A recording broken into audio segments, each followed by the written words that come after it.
Good evening, everyone. Hi. Welcome to the Kansas City Public Library. I'm Carrie Coogan, Deputy Director of Community Engagement and Public Affairs. We're thrilled to have you here tonight. I want to make sure that you're aware that this is part of an ongoing series that we've been doing for the past 5 years called Making a Great City. We welcome you all here tonight. We also are airing this virtually, so hello to everybody who's watching from home.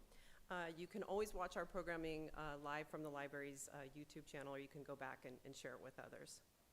So one of the core missions of the library, and one that we take especially to heart, is hosting these kinds of community conversations that work to make our city a better place to live for everyone. The Making Great Cities series, now in its 5th year, reflects just that. We're focusing this year on addressing the inequities we see in neighborhoods and development in underserved communities. Our special guest tonight, Tiffany Elder, speaks from experience. She's a realtor, developer, and community leader in Durham, North Carolina, who since 2018 has co-chaired a consortium called The Collective. It looks to facilitate minority involvement in the creation, planning, and execution of key projects in communities and neighborhoods in the Raleigh-Durham-Chapel Hill Triangle. After a brief presentation, Tiffany will be joined by 2 Kansas City area business leaders, Shawnna Murrell and Terrell. They will be discussing how we can continue to promote equitable development opportunities right here in our very region. I want to thank again our treasured co-presenters of the Making a Great City series, Multi-Studio, formerly known as Gould Evans, the Hall Family Foundation, the Ewing Mariel Kaufman Foundation, and Vermore Bank. We will take time at the end of the discussion to take questions, and we ask that since we are live streaming, everyone please use the microphones that will be placed down at the front. And then also, if there's anybody at home, you can place a question in the chat, and we will take questions that way as well. Now, to introduce our guest speaker and panelists, I'd like to bring on my friend and partner in Making a Great City series, Dennis Strait. Dennis is the principal of Multi-Studio, and he'll give you a very brief overview of this entire series, where we've been, where we are today, and then we'll get started. So please join me in welcoming Dennis Strait.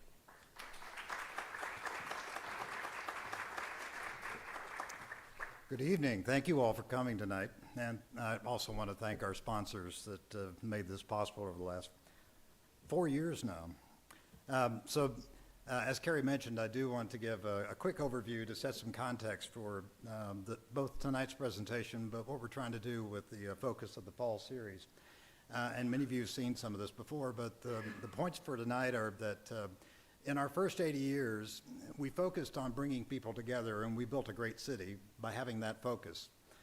And in many ways, you can look at what we did for the last 80 years and recognize that that what we've been doing is literally driving ourselves away from each other. And it's not helped our city in a variety of ways. So we're trying to recover from all that at this point. So during the last 80 years, the majority of us were able to take good advantage of this, of the American dream, the whole idea of taking advantage of suburbia and the home ownership process and wealth building. But at the same time, minority communities were restricted from this process. And it was because of racist policies that we now can clearly understand that were both in our laws and in our real estate practices. So we understand that context, and we're trying to move forward now with a clear view, a clear understanding of the past. And those of us in Kansas City know this line. We know it very well because we've lived it for decades now. But the truth about this line is it's starting to disappear. These 2 houses on the right are examples of renovations and new construction that's happening throughout East of Troost. When we started this series 4 years ago, it was easy to talk about houses in the $50,000 range, and that made sense to most everybody. Renovations now are costing $200,000 to $300,000 or more. If you want to buy a house east of Troost that's been renovated or brought up to speed, just expect to pay a lot of money for it. And new construction is easily in $500,000. You'll see houses now going towards $1 million for a new home in the East of Troost neighborhoods. That is already happening. Most of us aren't aware of it. Too many of us aren't aware of it because that's starting to become more of a challenge to Kansas City having the opportunity to truly get on top of and address both the affordability problem, but also to address the red line in a way that can be positive to our community going forward. So in the near future, this is how East Troost is going to look. We're going to see those neighborhoods rebuild. And the question we're looking at with this fall series is, can we do it this time in a way that's inclusive so that those communities can be part of this reinvestment and can take part in this next segment of the American dream? So last month, Majora Carter was here in town, and she helped us see the value that were in all of our existing neighborhoods, regardless of their economic status. And that was intentionally to help us start thinking differently about the neighborhoods that exist east of Troost. Next month, Doug Mcgowan, who's the chief operating officer from Memphis, essentially their city manager, Doug's going to come and show us how a city driven by policy rather than politics, I'll let that sink in for a minute, is able, and understand that Memphis is in a much worse situation than Kansas City in terms of their economics, but very similar in terms of their situation in terms of land area and population. And they are making great strides towards building an equitable city. And it's because of a policy-driven approach from their civic leaders and from their government. But tonight, we have the pleasure of having Tiffany Elder join us. And she's going to share what she and other real estate professionals have been able to do to change the landscape in Durham, North Carolina. After she gives a presentation, both Shawnna Murrell and Terrell are going to join her on stage, and we're going to have a conversation about how some of the things that she's learned and has been able to accomplish in Durham could apply here in Kansas City. So I'm glad you're here to be with us tonight for this conversation. Okay, Tiffany Elder is a Durham, North Carolina-based realtor, a developer, a general contractor, an investor, a mentor, and a community leader. She founded and has co-chaired The Collective, which is an organization that we're going to be talking about tonight. And I'm really excited to have the opportunity for us to learn from Tiffany. And please join me in welcoming Tiffany Elder. Thank you. Awesome. Thank you. Good evening, everyone, and thank you so much for having me. Thank you to Dennis and Carrie and everyone for bringing me out. I look forward to the conversation this evening. I'm going to sit here for a second due to an injury. But I'm excited to talk to you guys sort of about the market in Durham and what's happening in Durham, to put it into context so that you can understand the reason for the collective and some of the activities that we're doing to help preserve a little bit of what made Durham Durham to begin with. As was mentioned, I am a realtor in Durham. I'm also a licensed general contractor, developer. I'm blessed to serve as co-chair of our $95 million housing bond, affordable housing bond, because Durham realized that we have a pretty dire housing situation. So I was a mayoral appointee for that position. And all of that plays together into the influence that the collective is able to have in Durham. So framing the problem, the forces at play in Durham are the same forces that are at play in a lot of markets. We have a lack of inventory. We'll talk about that a little bit more. We have very rapid price increases. We have increased construction costs, supply chain concerns, just like everywhere across the US. We've had a slew of residents moving to our area from across the US, and we have a lot of new residents that are bringing much higher incomes than what we've seen in our area. Our median income in the Triangle is in the $60,000 range, $60,000 to $70,000 range, depending on whether you're in Chapel Hill or Durham or Raleigh. A lot of the jobs that are coming to our area are north of six figures, which makes it a little bit difficult to compete in the housing market.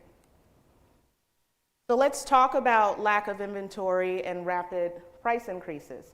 This is from spring of this year. As you can see, median sales price went up 33% year over year. That is sizable. I'm going to put that into context for you in the next slide, but just keep in mind that pace of price increase. Our average and median sales prices are listed north of $400,000. We've never seen those numbers before. And in spring of this year, we had fewer than 400 homes on the market, meaning that we essentially had 3 weeks of inventory on the market. What that means is if no one else were to put their home on the market and we were to continue at the pace of absorption in our market, in 3 weeks, we would run out of homes for sale. A balanced market, in comparison, has 6 months of inventory on the market. So this helps you to understand the lack of inventory and the supply and demand issue we have and why that's pushing prices up.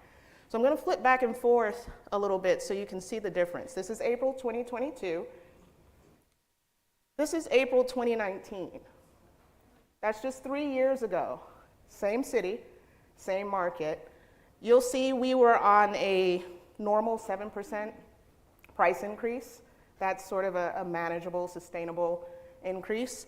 Our average and median sales prices were much more attainable for the broader population. We had twice as much inventory on the market. So again, this year, 3 years ago, a lot can change in 3 years. And I share this because Kansas City, from what I've seen, I was blessed to have a little bit of a tour earlier today, and you guys have a lot of what we have in Durham: beautiful historic districts, a downtown that's growing, areas that are still ripe for development. And it's really important that you consider how you develop your city and that you do it in a way that's meaningful, but also keeping in mind that things can change in the blink of an eye. What do these changes really mean? Compare April 2019 at the going interest rate. The average home would have cost a home buyer $1,180 plus tax and insurance. Fast forward 3 years later, when our median went up to over $400,000, this is actually sort of on the lower side, that increased to $1,686 just because of the price increase. Fast forward another year to now, with the current interest rates, that has now increased to $2,200 a month, pretty much doubling the cost of a home for a home buyer in the market. Again, things can change in the blink of an eye. What's the impact to investors and tenants? We talked about the impact to buyers.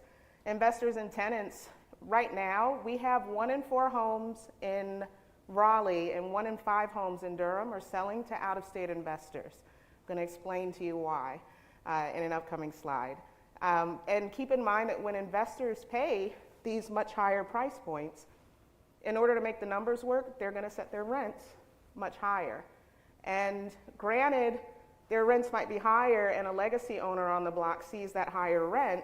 Their mortgage might not be as high, but now they see the value in their home, so they're going to increase their rent higher. And that's how you see really staggering rental increases in a market that generally follow the really staggering price increases that you see in a market. And actually, I don't want to go past that last bullet. The first wave in most markets is price increases and then rental increases. The next wave is property taxes. I know here in the Triangle, or back home in the Triangle, we're an octennial state, so our tax values are reassessed every 8 years. It was recently changed to 4 in some of the municipalities, so we are due for a property tax increase within the next 2 years. And that's going to be based on average pricing going from the 200,000s range to the 400,000s range. And that's going to impact our seniors and also impact rents moving forward. Of course, increased construction costs. They're higher. I remember my very first new construction build was in 2006. 1,226 square feet on each side of a duplex. The equivalent of building that today would cost me 3 times as much to build. My subs haven't gone up. I'm really fortunate to still work with a lot of the subs that I worked with back then, and although some of their prices have gone up a little bit, materials have gone up tremendously. Board of plywood that I paid $6 for back then, I pay north of $40 for today. So just keep in mind that there are a lot of forces that play into these numbers. So some of the reasons why we're seeing increases in Durham is because of this. It's a good thing to bring jobs to an area as long as the people who are local to the area can benefit from the jobs. In spring of 2020, Apple announced that they were coming to the Triangle, the Raleigh-Durham-Chapel Hill area. Soon after, Google announced that they were coming to Durham. And 3 months ago, Meta, the family, the owner of Facebook, announced that they also are coming to Durham. So 3 powerhouse tech companies within 15 miles of each other, all of whom impact property growth, property price growth wherever they go, and we have all of them pretty much on top of each other in the triangle, is part of the reason. That's in addition to all of these announcements. Our governor has been working very hard to bring a lot of jobs to our area, again, which is a benefit, but that has upward pressure on prices as well. So takeaways, the Durham market's moving forward swiftly due to multiple factors. Investors are absorbing housing inventory. Remember, 1 out of 5 in Durham, 1 out of 4 in Raleigh. That's 20 to 25% of housing that home buyers can't compete for because investors are coming with cash, they're coming with aggressive offers.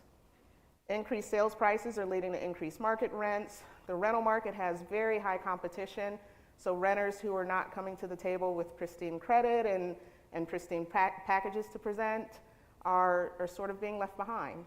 And increased demand is creating a very strong socioeconomic and demographic change in Durham. The solution, part of the solution, this is by no means the full solution, but sort of our take it part of the solution is the collective. So the collective was sort of created to help ensure minority participation on both the supply side and the demand side of the real estate market in Durham. So by supply side, some of our members strictly prefer to focus on creation of housing and commercial, spaces in our city. There are others who strictly want to focus on community readiness. How do we get members in the community ready? How do we get their credit where it needs to be? How do we get their finances where they need to be so that they can be users of the spaces that are being brought online within our city? And we found that minority owners of residential and commercial space are often inclined to sell and or lease to individuals within their own community. I mean, that goes for a lot of communities, but we're seeing this sort of as a resounding trend in our community as well. So we like to try to support that. This is the core team of the collective. Upper left, Gary Cutright, commercial real estate developer. We are excited that the collective was very sort of central in getting Gary nominated to the Durham Planning Commission. So now he is helping to make decisions on the direction of zoning and projects in our city. To the right of him is Germany McNeil, residential real estate broker. To the right is Wendell Bullard, one of my favorite people on the planet, friend and mentor. He was actually the first Black president of the North Carolina Association of Realtors, and he just finished about 2 weeks ago as in his role as chair of the North Carolina Real Estate Commission. He's also a 30-year realtor in Durham. Kenyetta Hall, she has a consulting background and real estate investing experience. And my co-chair, Jarvis Martin there, he is a 45-year realtor and appraiser in Durham. He owns a commercial development and appraisal and brokerage firm in the area. So this was the group that sort of came together and tried to figure out, hey, our market is changing. What can we do to create a positive impact and ensure that everyone in the community can benefit from what's coming down the line? The team disciplines that are covered in this group, we have residential real estate broker. Actually, everyone on that slide has a real estate brokerage license. That wasn't planned, that's just by default. But folks do different things as well. Commercial real estate brokerage, general contractor, appraiser, downtown commercial property owner and leaseor, residential renter owners, bankers, private lenders, Wendell, chair of the Real Estate Commission and former president of the Association of Realtors. So you can see there was a broad range of discipline and knowledge and understanding in the group, and we leaned on each other to try to figure out, again, how can we make the greatest impact in our community. So how it started was the group envisioning the future of the community, and really it was just us coming together. It took 3 or 4 meetings of coming together and asking the questions, what do we want our city to look like years from now? Not just long-term, 20, 30 years from now. We want those short-term wins too. What do we want to see next year, 2 years, 3 years? What meaningful activities can we create within our lanes of what we do every day? And what activities do we want to avoid? I was sharing earlier when we were talking about that one, I remember the question came up in one of the meetings, well, do we want to join a, form a PAC and sort of get into politics? And everyone was like, no, we don't want to go that route. But one good thing that has come from the collective is that we have become influencers. I guess that's the best word, influencers on the political front in Durham. City council now comes to us when it comes to real estate decisions being made in the city. If they want to have a greater understanding of how it's impacting diverse communities, the collective is a resource. Again, being able to position people on planning commission and in other roles, myself chairing the affordable housing bond or co-chairing, those are things that stem from that. So bringing together the efforts and sort of everyone being in their own lane and us coming together and seeing how we can leverage that has been really helpful. But again, it started with the envisioning and asking the question of what do we want to see and how can we help create that. Our initial activities, which is usually a question like, how did you guys get started and what did you start with? What were your activities when you started? The first was to identify disciplinary gaps in the group. We realized we wanted more banking and financing represented in the group because that's often one of the gaps that has to be filled so that everyone can participate. So there were a couple gaps that we identified so that we could pull in the right people. Connecting with city leadership, we attended city council meetings, and shared with them, hey, we're here, we don't want anything, we just want you to know that we're here and we're a resource. Everyone within the group, one of the criteria for being a member of the collective is that you derive some or all of your income from real estate activities. So everyone in the group is a real estate professional. It is an each one teach one group and we learn from each other, but we're learning from sort of a baseline understanding that everyone has from within whatever lane they work in real estate. And we hold events with local groups to increase market awareness and to build credibility.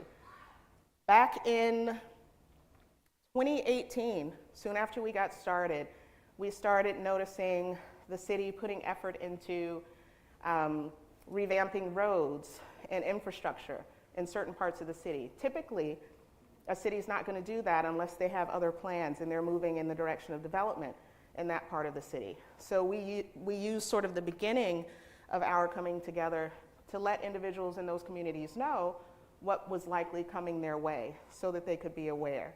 And that helped to get the word out as well and to share with them that we're here as a resource and they can leverage us down the line. The benefits that we've realized, again, we're a resource to the city now, city council, we have a great relationship with, sort of in sharing views and similar numbers to what I shared with you on what's going on in the city. Downtown Durham Inc. is the nonprofit that oversees downtown. Our downtown has exploded. And Downtown Durham Inc., Nicole Thompson, who's amazing, shared with us that she didn't feel, and her organization doesn't feel, that there's enough representation in the spaces downtown. And she was able to leverage our group in understanding what spaces were available so that we could share leasing opportunities and other opportunities downtown that we might not have otherwise been privy to. Let's see, increased resource sharing within the group. Again, it's an each one teach one group. I've learned so much from, I'm in awe of the folks that I showed you on that slide. I have learned so much from them and I continue to learn from them. We learn from each other. Actually, at every meeting, we have a session that we call Who Needs What?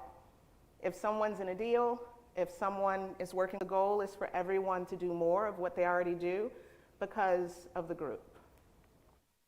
Creation of partnerships to take down deals that they wouldn't otherwise be able to take down individually. Our city is growing quickly. As cities grow, sometimes that growth fans out to peripheral areas outside of the city. And there are locations that are ripe for the picking and have an opportunity to be developed with care. And some of our team members on the collective have been able to come together and do those deals that otherwise, as an individual, they might not have been in position to do. And expansion of the group's knowledge base. Again, it's an each one teach one space. And that's it. That's my contact info. Yes, Rebellious Investor is my moniker on Instagram. I'd love to connect with any of you in any way that's convenient for you, but I look forward to having my fellow real estate professionals up here so we can talk a little bit more about what might be possible here in Kansas City.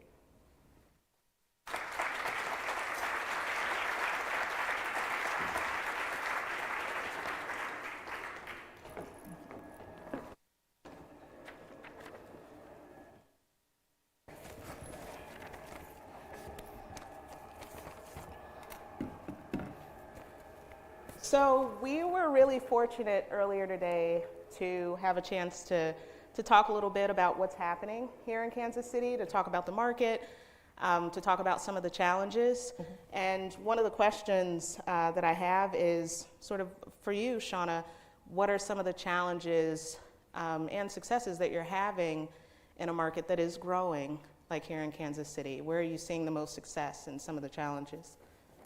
Well, I would say for me, some of the places where we are seeing the success is the growth of our company in itself. Mm-hmm. Being a minority brokerage in Midtown, we're getting a lot of minority home or renters that are raising their hands and wanting to know more about how can we become homeowners. The challenge, as you stated on several of your slides, were we had seen an increase of institutional buyers. So those institutional buyers that are coming in, we're already in a housing crisis. Inventory is low, but you're seeing those buyers come in. They're cash buyers. They're very competitive, and they're pricing our homeowners out of the market. Especially those homeowners that are coming with FHA financing or VA financing. Like, it completely broke my heart that we could not find homes or be, give a competitive offer because you have a lot of those institutional buyers that are coming in and taking over that opportunity. So. And for you, Terrell, where are you seeing opportunities and holdups? I think I'm really seeing an opportunity by going where no one else really wants to go. So in my perspective business, not on the property management side, but on the incremental development side, where I'm positioning and rehabbing homes on the east side for what I deem affordable housing, I started so long ago that now it's the right thing to do. So now geographically, the market is catching up. When I started, everybody said, "What are you doing?" But all of a sudden now it's like, oh, he knows what he's doing, whatever the case may be. So the success is now coming after taking that risk so early on and just simply creating opportunities where no one actually sees them. The other aspect of it is the fact that the success is just the community. The reality that you can engage that person that's walking past that house all the time and like, wow, something finally is happening, and then you can engage them to get part of the process. So, that was workforce development before workforce development actually was a popular buzzword. Not only that, the person that actually gets in the home. 9 times out of 10, we cater to what the market has bared us now. No one wants to deal with Section 8. That's like a no-no in a market, right? But my team and I, we strategically try to create that avenue to give somebody a quality home that these investors, out-of-state investors, will no longer rent to. So if we can take a few minutes for you to share about both of your businesses. So I am I'm Shawnna Murrell. I am the owner and managing broker of the Murrell Homes Group. We're located right here in Midtown Kansas City at 3901 Main. Our group just opened up our brokerage beginning of this year. We started 3 years ago as a team. We were under Keller Williams, and we started that team based off the mentorship. So I love hearing about the collective because that was kind of like the foundation of how we started. We were definitely the each one teach one. Like if you came in, you come in knowing that once you get someone mentor you and you're, able to mentor somebody else, and making sure that you have that understanding that you're going to be that mentor for the next person, and not be, not, one of my mottos is be a fountain, not a drain. So you're going to be that fountain. You're going to pour into someone else just the way that I poured into you, or someone else I poured into you. So we kept that foundation, even moving over as a brokerage. Like as we've grown with like-minded professionals that have that same thought process of, yes, I'm going to grow because of my team is going to pour into me, which in turn we pour into that community. And how many brokers do you have? We started with 14 in January, and now we're at 32. Oh, impressive. Great job. And you, sir? Yes, I have a property management firm, Integrity Capital Management. Started 3/29/2013, 9:49 a.m. And discovering a couple things through property management.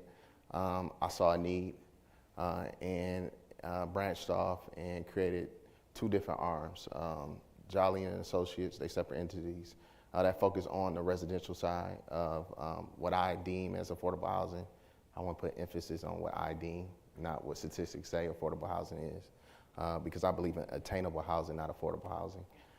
Legacy Asset Group is a company that I partner with my partner Doug Gumpsey, and we not only focusing on the affordable housing piece, but a bigger scale to take down massive doors to drive a need, but the educational piece, pathways to promise, right? How you have pathways to home ownership by getting people, engage them and ship them over to my buddy right here to the right, or actually really teaching people how to bootstrap it like I did. The reality is that a lot of times that people don't know they have an opportunity if they don't know how to put it together. So maybe we can bring someone in the doors and cut that time out, because I'm a true believer in abundance. Love it. So for both of you, do you feel like Kansas City is a location or a market where something like the collective would be successful, or do you see challenges in pulling a group together like that? I think it would definitely be very useful to have a group like that in Kansas City.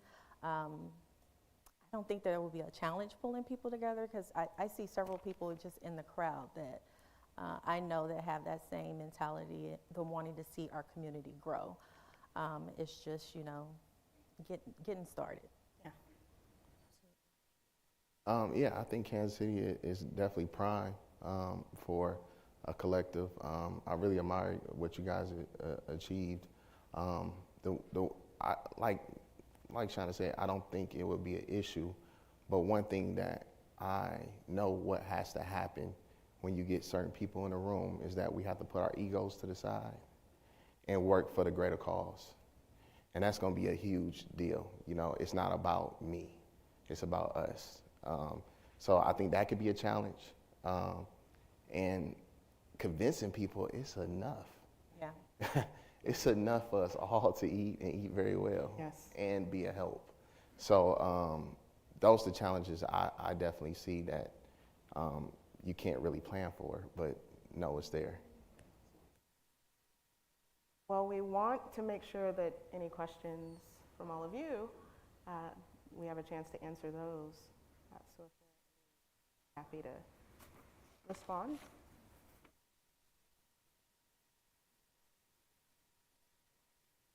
We have a question from our audience watching at home. The person has written, many of these issues are current in Kansas City. How can a homeowner sell to someone who wants to live here? These investors come in with an inflated and often cash offer. So, I love that question. And I think the conversation starts with educating the seller. Yes. So when I'm on my listing appointment, or my agents are on our listing appointments, we have the conversation with the seller to say, give them expectations. This is what's happening in our market. These are two type of buyers that you're going to receive an offer from. You're going to receive an offer from either an investor or an owner occupant, and they need to understand what that is. In most cases, once you do a deeper dive of giving them the understanding of the two types, especially if it's a seller that's been in the house for, raised their kids in the home, they want that home to go to the next family, to a family. So starting that conversation up front, so when we do get to the point when there's multiple offers, they already have in their mind what they want to do. All we can do is, give them our professional opinions. They're the ones that make the choice. So I have seen success with having those conversations up front, that regardless of the bottom dollar that the sellers are getting, those that want a family to live in their home, they're choosing those buyers. And also another thing that has helped is a lot of the subdivisions that have HOAs, they have some regulations in their HOAs that they don't allow rentals. So that has helped keep those institutional buyers out of those neighborhoods. I guess from the rehab side, and a couple of my buddies, we kind of talk about it time to time, but the reality is that we can possibly rehab a home, and when we get to the point where we self-sufficient per se, maybe we can position a home for the person that's actually living in the home to own it, in a fair right, clean deal, help them put finances. I mean, that's what we kind of work on the legacy side, is building this ecosystem of where we can make these properties be incubators for a homeowner.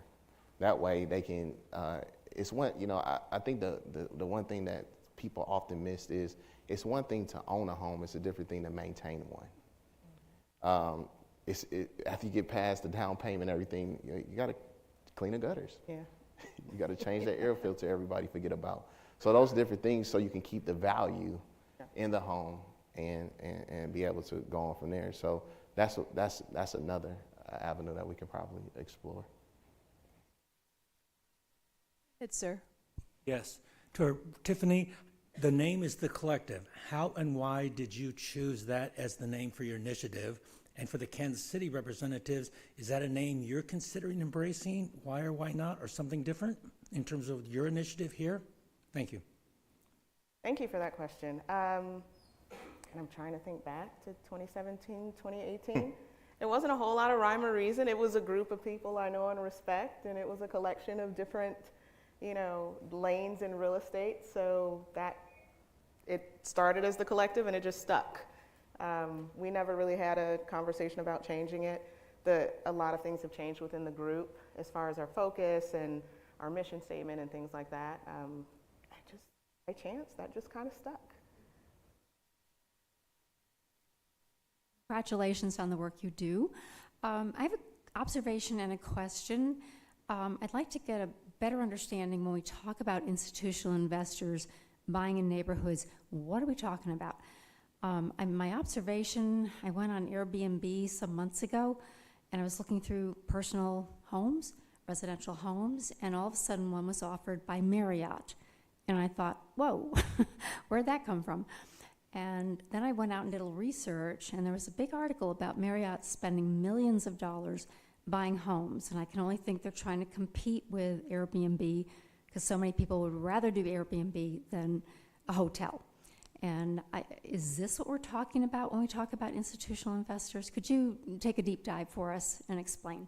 Yeah, that could be one. In our market, we saw a lot of activity from Open Door, from Zillow, and I know that you all have had that. We've spoken about the same thing here, but it's not always the big name institutional buyers. I know after the corporations announced that they were coming, we saw a lot of REITs coming in, and being nosy Tiff, I had a listing and I got an offer that was very aggressive. From what I could tell was an institutional buyer, and after going into the tax records, I saw that they had two lines of credit. One was for $500 million, the other was for $1 billion. And they had fully 200 some homes already owned in our market, and they were flying under the radar. So institutional buyers, just any organization that's coming in and buying, in large quantity in a market. Is it similar here? Particularly in our community, I mean, you have a lot of real estate syndications. What people really don't understand is that geographically, we the last to all trends. So we still the cheapest market than the East and the West Coast. So you have anybody that's out there playing the stock market, not too many people smiling right now. So what happening is they dumping the money into real estate, because what is the best thing that improves inflation? Real estate. So you got the big boys coming from out of town and just wreaking havoc, and the reality is some people don't care and they sell to anyone, and that's just basically what's happening. We have someone writing from home named Andrew who would like to know, what role has the local government played in the collective's efforts? How do I answer that? They have worked with us. We view ourselves as being in partnership with our Durham City Council, as I mentioned. They've been open to hearing, concerns about what's happening and the pace that things are moving in our community, and we like to think that doesn't fall on deaf ears.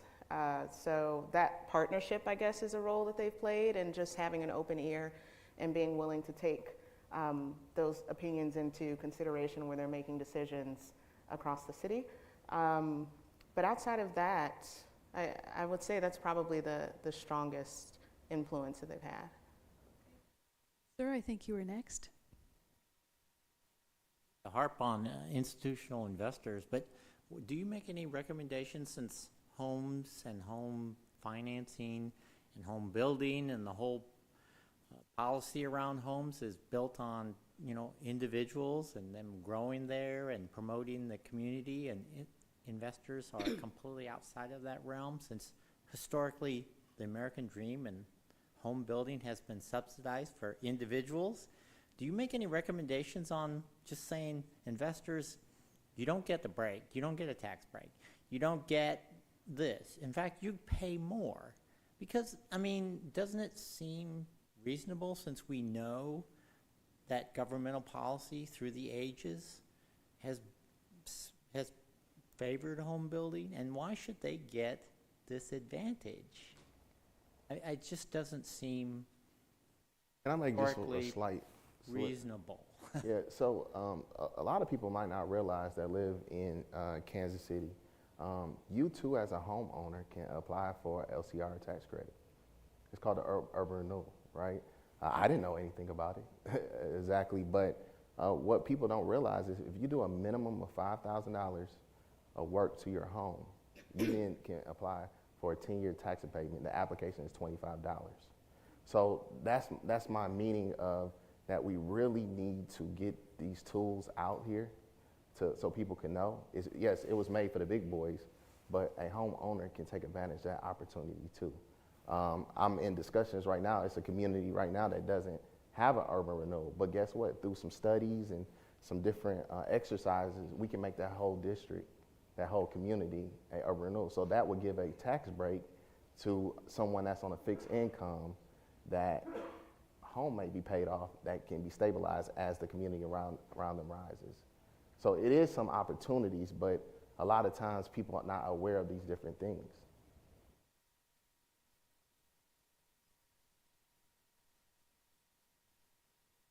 Go ahead. I'd actually, if you don't mind my going back to the last question, something just came to mind. You saw the value growth in our market over the last 3 years.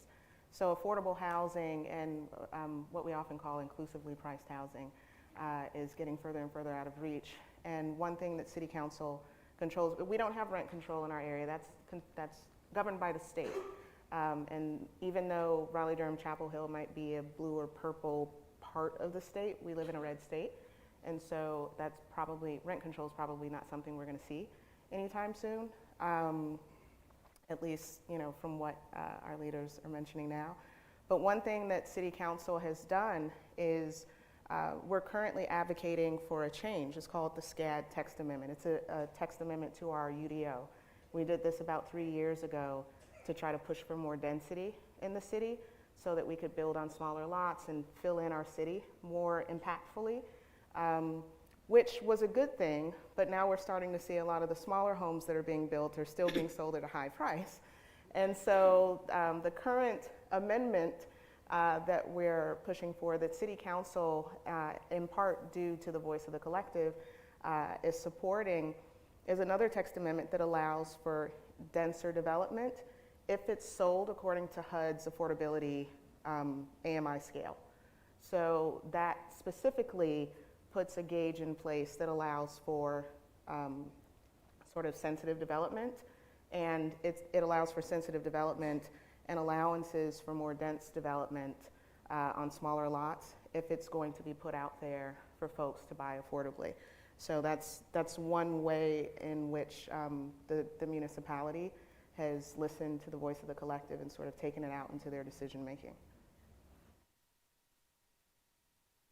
I have a question that may require you to be a soothsayer, a future seer, but I'm curious, given this really, frankly, alarming trend of out-of-town investors picking up such a huge proportion of our housing stock, the difference it makes in our communities, the fabric changes, et cetera. What trend or market shift or seismic whatever can you imagine occurring that might return some of that housing stock back to families and communities and renters? And I mean, or is this just a trend that's just going to keep on going and someday it'll be 50% every neighborhood is owned by folks in California or whatever? It's a challenging question because on some level you can't control, aside from the conversations and making sure that sellers understand their options, you kind of can't control what the market is going to do, what it does, and supply and demand takes over to some degree. So it's hard to think of structural things that can be put in place. Market shifts that make a market less attractive, of course, make the investors go away. But you guys have an amazing city here. I've seen your historic districts and seen some of your other areas, and there's a lot of potential here. So if they're not here in large number, I can expect that they're coming. But do you see anything that can halt that? Well, I always tell my buyers that are wanting to even start an investment portfolio, like start looking into organizations or different resources that you can, anybody that drives on the east side can see there's tons of opportunities, right? So you can tap into those resources to help rebuild our city by, getting an abandoned housing and applying for different things. There's home loans that you can qualify to build your repairs within that home loan. So I always tell people, aside of the bigger investors, like start investing in your own community so you can, number one, change the portrait of what we want our city to look like, and then you can, tap into different type of opportunities to start an investment portfolio, or by holding the home and renting out at a reasonable rate, or reselling to someone that that is looking to buy a home. Like there's different smaller steps that we can take to help continue home ownership in our community, but we do understand that not everybody is able or ready to buy a home. So you can be one of those good investors and not the evil investors, to help keep the affordability in home ownership down. I think we have a unique opportunity here in Kansas City because every neighborhood is a HOA. So what about if we blow them up to be their own development company? But again, egos, right? So the reality is, I think it's an opportunity where we can put pressure on the government, banks, appraisers. Let me say it one more time. Appraisers. Yeah. If we put the pressure on them and start participating like the big boys do, I think we can hold something for our own. but we just need to come together and have that support from everybody and be our own participators in our community. And still keep in mind it's enough for the whole community. We have another question coming from someone watching from home who is concerned that this question may be too complex. So listen hard here. Do neighborhoods need to be deemed blighted to be eligible for urban renewal tax credits? If so, how does a blighted designation impact community narratives, especially for folks who have been living in and caring for properties behind abandoned commercial corridors like those in Troost-adjacent neighborhoods in Kansas City? I don't know every detail verbatim of what makes a neighborhood qualify. What usually curves people from it is the lack of it not knowing it's there, and then the study, right? I mean, the study can be expensive, but again, Kansas City is so special that you can go have a conversation with the school block of business, and they got students that do this. So it's about pulling these resources together and actually attacking it and seeing the need. And I think if we had any greater example of something coming together, it's different groups that came out of the pandemic, and they were loud and they got heard. So I think it's an opportunity to each one of these communities can probably put a study together and make something like this happen.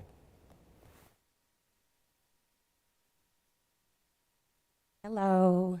Thank you so much for having this platform and sharing information. So this is for you, Ms. Tiffany, but Shawnna and Terrell, you guys can, chime in.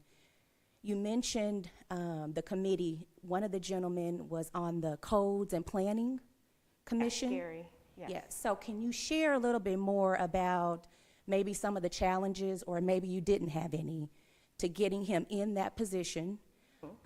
I'm speaking from a development standpoint, so I'm an investor and a developer. We have delayed permits with our codes department, and it's a challenge for investors or developers to step into that space because you really are just sitting and losing money and time and resources to get projects completed. So if you can share a little bit, maybe that's something that we can take, and run with. So that's the first question. And then whatever else you maybe want to share, but that would be valuable for me. So with Gary, his name's Gary Cutright. He's a commercial real estate broker in Durham. Thank you for this question. Gary's amazing, one of the smartest brothers I've ever met. He's a quiet guy, so not a lot of folks knew him. So that was the challenge. We had an opening on our planning commission. There were 11, I think it was 11, it might have been 12, including Gary, people vying for that seat on the planning commission. That was in 2020. That was 2 years into the collective, after we'd had a chance to sort of get the ear of city council. City council makes the final decision as to who gets the seat on the planning commission. So it was right in the middle of us making them aware of who we are and what we're doing and the purpose for the group. So when it came down to it, both Jarvis, who is again longstanding member of the community, 45-plus year appraiser, very well respected. He used to serve on the planning commission a couple decades ago. So between Jarvis and two more of us, sort of petitioning council to pay attention to Gary's application, and they actually had a chance to speak with him privately about some of the development concerns that they had, because we too are in a situation where permits take a while. We're seeing so much development that, they're slammed, they're understaffed. It's understandable to a point. And so even good projects are not getting done because people don't want to spend the extra money and the extra time that it requires to get them done. So it was sort of some grassroots lobbying, I'll call it, to make sure that they understood who Gary was, his extremely high level of aptitude for the role that he was going to take on, and what his stance was on development for our area, so that we weren't putting another person on the planning commission who just wants to stifle growth because they don't like growth. So tell me a little bit about, since he's been in the position, what have been those results? Oh, he's been amazing. And actually, 2 more seats have been filled since 2020. Another member, she's not as active with the collective. She's so busy in her business. But she was just announced to the Planning Commission last week, Kim. So we're excited about that. So, you know, and she's a residential real estate broker, born and raised in Durham. Loves her city, wants to make sure that as it grows in the right way. So Gary is a very good, quiet influencer, you know. So from watching Planning Commission meetings, you can see that his opinion helps set the tone because he's so reasonable and so, you know, he's not an emotional guy. He states the facts in such a way that it's easy to catch on to it. And he's helped set the tone for some good projects to get through. North Durham is a really difficult part of Durham to develop. There are some watersheds and some other areas in North Durham that folks don't want to touch because it hasn't been touched. They haven't touched it in decades, and people kind of want things to stay the way they are. And there's the line of thought of keep things the way they are, and then there's the other extreme of do we want to house people or do we want to house trees and cars? You know, and where do you fall on that spectrum? And Gary was instrumental in a large project getting pushed through in North Durham that'll hopefully pave the way for some other meaningful development, because the developer who was doing that project made a load of concessions to make sure that it was a sensitive development in the community. So I think his quiet reasoning has helped to be a voice in a different direction for Planning Commission that makes people say aha and makes them consider that, well, yeah, we can be in support of change if it's done the right way.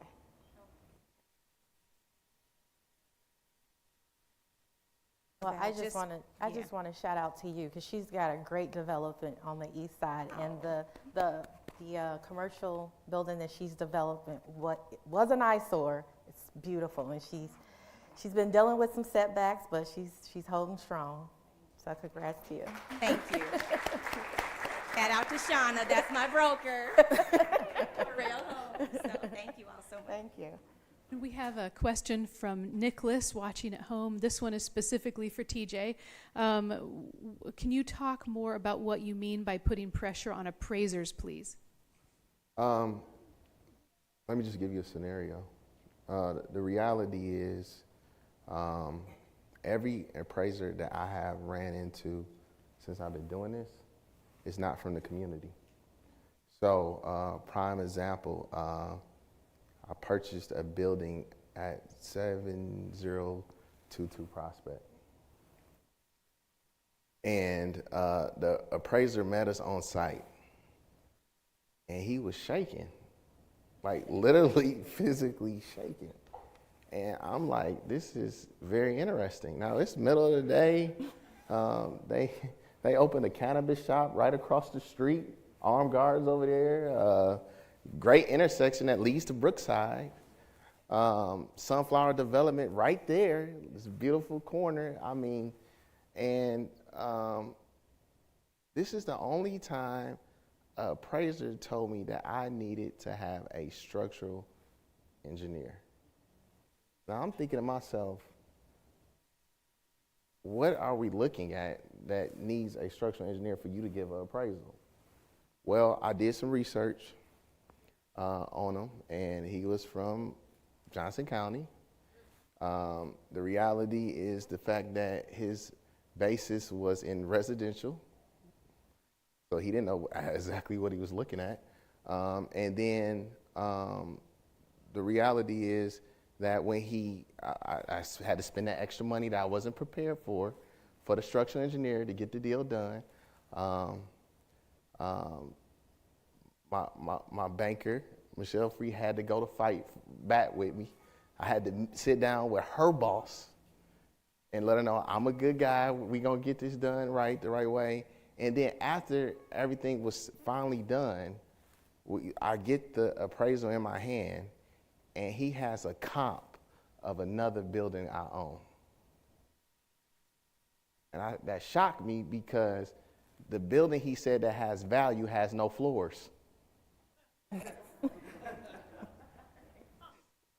So to that point, I had to bring more capital to the table that I wasn't prepared for. And that happens over and over again. So the reality, every time I do a deal, I don't have any public help or everything. I'm gambling the house that me and my wife and my 2 kids live in, literally. How I started off was with a HELOC off of my home. And every deal I roll into, I'm 150% invested. So any delays, any mishaps can wipe me out. So everything rests on timing and dealing with that appraiser. So if we talk about commercial or residential, the same thing happens over and over again, but now they pick the right one. I get an appraiser for the appraiser. So before I even go sit down at any bank, I got the appraisal. Even though it won't be valid because of what happened in the past, you cannot tell me what the value is because I'm a licensed realtor too. So I run RPR reports before I even get in a project. I know what I'm doing. So the reality is when you go into a bank, you go into a bank to partner. I'm not asking for anything. I'm partnering. So if I'm saying I'm going to put my skin in the game, I'm not going to bring a deal that I don't 100% believe in. But every time it's that hurdle. You got to be ready to fight. First, I want to say thank you all for all the great work that you are doing, and thank you for exposing the systemic issues that we're dealing with, and that systemic issue being racism. So I appreciate you sharing and being so candid. A couple of questions. The Greater Kansas City Association of Real Estate Brokers has proposed a new city ordinance that would place a moratorium on foreign buyers purchasing a single-family home and utilizing it as a rental property for a minimum of 2 years. Do you have any thoughts on that particular policy? That's a new one. Yeah. That could definitely help in a, in a market. It's pros and cons. So, and I guess it depends on who you ask, but it at least gives people a chance to compete. I love that. And I even thought, being an investor myself, my husband's working on some homes, and we have a couple buyers that we just couldn't get approved, but they needed a place to go. So we were working with those buyers. We put them in, some of the properties that he's working on, he's putting them there, but we're creating a plan like this is not long-term for you. My goal is to make you a homeowner. So with the understanding and the agreement that this is short-term, it may take 1 year, it may take 2 years, but we make sure we partner them with a lender that's creating them a plan to become a homeowner. So I love that they're doing that. President is here, by the way. Terrell Walls Real Estate. The other question that I have, and Terrell, you really brought out a great policy that we have with the tax abatement if you are in a UR area, right? But there seems to be a flaw in the city policy because you have seniors and existing residents who are being impacted by these inflated valuations, I'll say, right? And all these, and some of the newer homes that are being built. And so you have these folks who are already there that may not have the ability to spend $5,000 to improve their home, but there's nothing in place to help those seniors or existing residents to make those improvements. What would you recommend or what kind of action would any of you recommend that we take so that we can get that policy changed so that our seniors and existing residents are not displaced even more? Well, I think you have some current efforts that's going on, but they're flawed, right? I think Santa Fe just got funded for minor major home repairs, right? But the issue with that now is the city decided to put prevailing wage on it. Right. Now, how do you put prevailing wage on a residential property? Anybody know anything about prevailing wage? That's for commercial 75 above. You know, the most you can get on these repairs is $50,000 or less. So now it's stuck.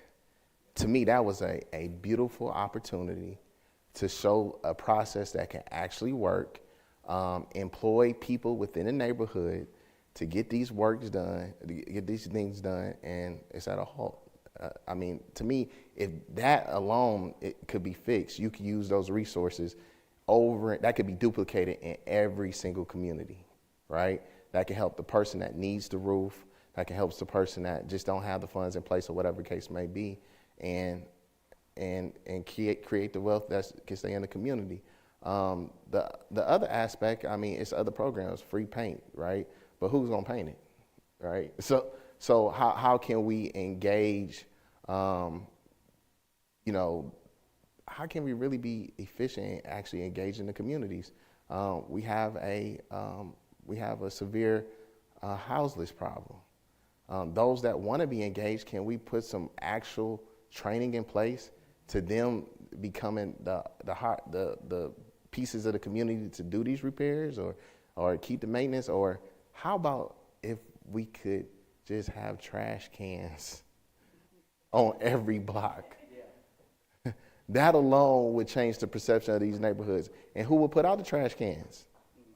So those different little things can make a huge impact, and also give people that have been living and thriving in these communities be a part of the development as it happens.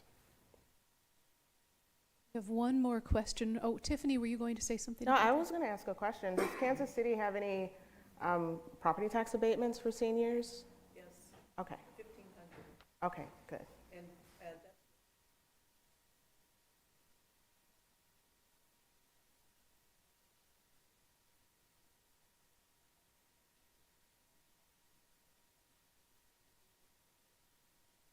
Ma'am, could you say what you're saying into the microphone so people from home can hear you?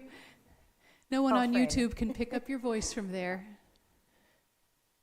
Thank you. I'm sorry to ask you to move. So you can apply for a tax credit if you're a senior or fixed income of $1,500. Many people, I've been studying this and a lot of people don't know about it. And this came about in the 2019 tax increase. Also, if you're a renter, you can get a fixed income senior. If your landlord raises your rent, I don't know what the percent is, that's the part I'm unsure of, but you get a $750 tax credit. So they copied that off of Detroit. Detroit has some great plans. Powerful. Great. We've got Thank one more question from home. Someone's thinking back to what you said, Tiffany, about meetings with the collective and how everyone can say, here's what I need, and then you help fill each other's needs. So this is for TJ and Shawnna. What do you need? Like, if you were part of that, what would you say to your colleagues? What would help you? Ladies first. I would say what we need is the Kansas City Collective, first and foremost. And that could be one of our action items that we talk about. How do we, help in that situation? That's really my first step. I'm pretty sure there's a laundry list of other things that we could come up with, but if we could just make that first step to create a collective group of like-minded that want to see change in our community, I think that would be great. I guess one thing I took away from your presentation is that you described one gentleman as a mentor. They looked like you. Yes, that was the important part.